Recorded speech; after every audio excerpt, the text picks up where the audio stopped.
Chaque année, des milliers de patients quittent leur pays à la recherche des soins adaptés. Et pour cause, un système de santé local fragilisé par le manque de personnel qualifié. Jonas Léou, par exemple, a dû faire recours à la Tunisie pour espérer avoir une santé meilleure. Après ma circoncision, je suis tombé malade.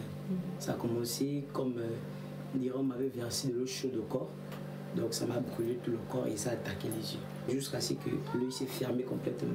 J'ai croisé le docteur Mouinga et il m'avait demandé de monter chez Libreville pour faire les papiers, pour aller en évacuation sanitaire. Dans certains établissements sanitaires, le manque de spécialistes et de matériel médical compromet la prise en charge des patients. Face à cette réalité, de nombreuses familles n'ont d'autre choix que de s'exiler, ce malgré les coûts exorbitants. Il y a eu tellement de difficultés.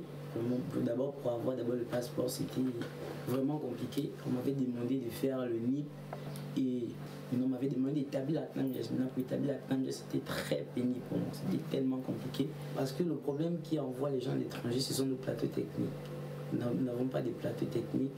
Et si on pouvait renforcer nos hôpitaux pour pouvoir traiter ça ici, et ça va permettre à ce que l'on puisse, pour que l'économie du pays soit toujours là. Parce que c'est vraiment trop d'argent. Alors que certains pays investissent dans la formation et l'équipement médical, d'autres peinent à retenir leurs talents.